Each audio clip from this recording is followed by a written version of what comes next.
this is question number 121.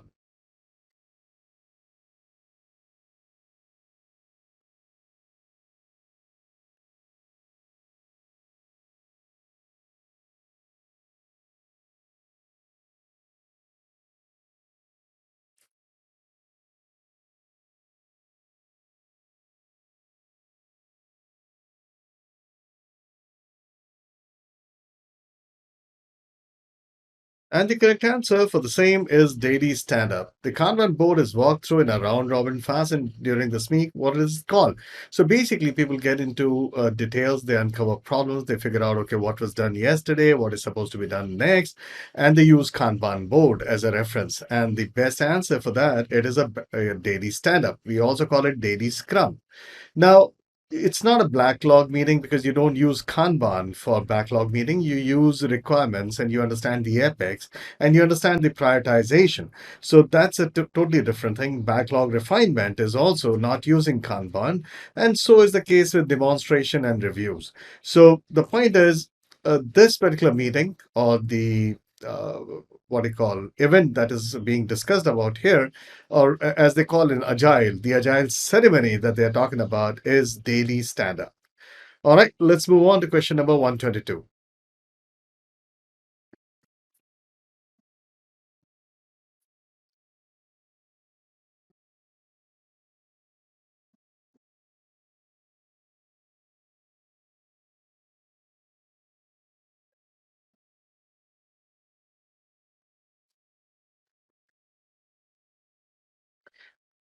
And the correct answer is control cost. So when you're actually trying to compare the cost that you were supposed to spend versus what you have actually spent, and that's basically done in the process called control cost, right? Where you compare a plan versus actuals, and then you do forecasting and a lot of other things, right? All right, let's move on to the next question, question number 123.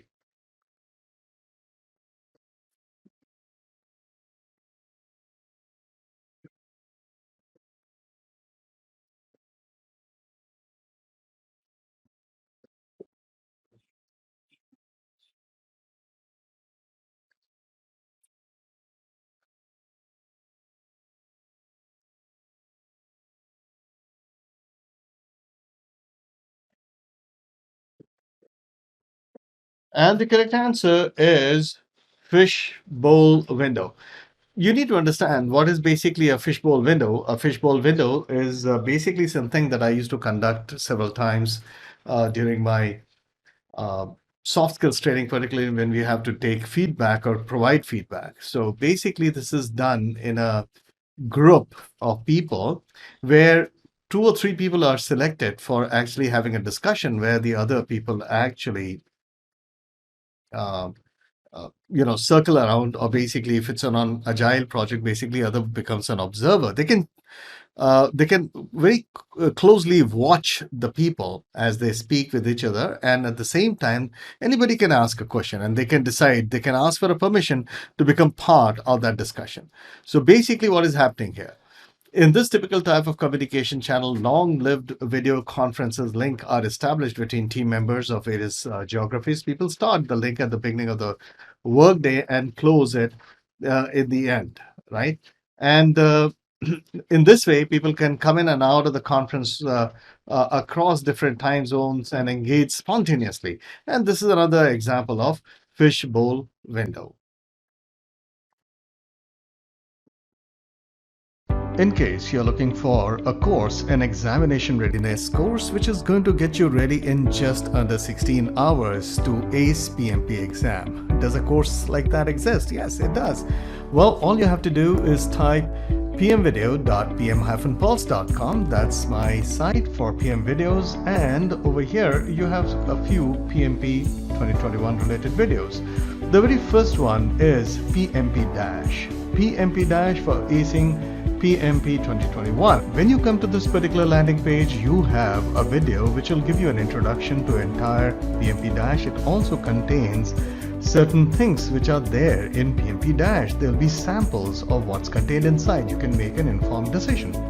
The best thing is it gets you ready in just 16 hours. It contains every aspect of what's going to be covered in the PMP exam. Not only that, it has also 180 questions, full examination set guided by me. In case you're looking for a course which will get you ready for PMP exam in a very short period of time, and not only that, it'll help you ace it. Well, this is the course. All right, let's move on to question number 124.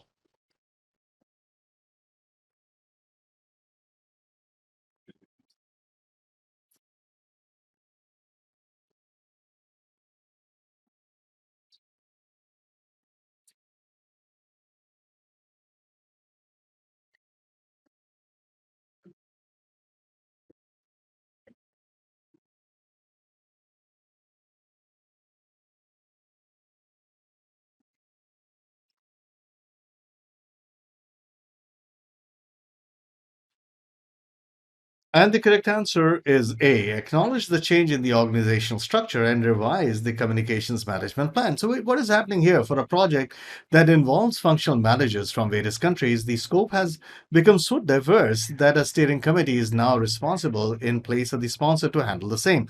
What should the project manager do to accommodate with this new change to maintain effective communication? So, the focus is on communication. So, if you talk about share a project status report or raise a change request and evaluate the impact of the risk or update the quality management plan, they're not necessarily going to affect the communication. They're asking for a how would what should the project manager do to maintain effective communication? And the answer is pretty straightforward. Well, take care of the communication management plan so that the new steering committee have the right priority and have the right kind of communication and the right mode of communication and the right frequency of communication to and fro as per the communication management plan. So, therefore, you need to revise the communication management plan. Alrighty, let's move on to question number 125.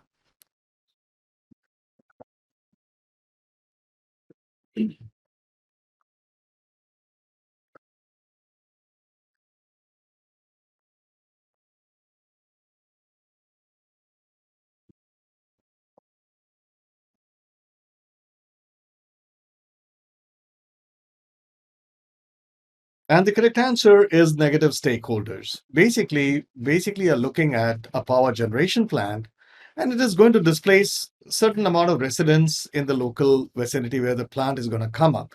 And they are basically going to be displaced, even if they are compensated. The point is that they will look at it as a negative stakeholder. They would prefer that this power generation unit did not come up. They might even go for a civil suit or look at some political angle to put a stop to it. They might even have some kind of a representation in the form of some kind of a, how do I say, a protest rally or something. So basically, you have to look at them as a negative stakeholder. Perfect. All right, let's move on. So, what is a negative stakeholder before we continue? A negative stakeholder is a person who might affect the outcome of the project negatively, or may get affected, or may even have a perception that an outcome of the project might affect them negatively. That's basically is the definition of a negative stakeholder, which fits in perfectly to the people who are going to be displaced or replaced, moved basically, because of this power plant generation unit, which is coming up.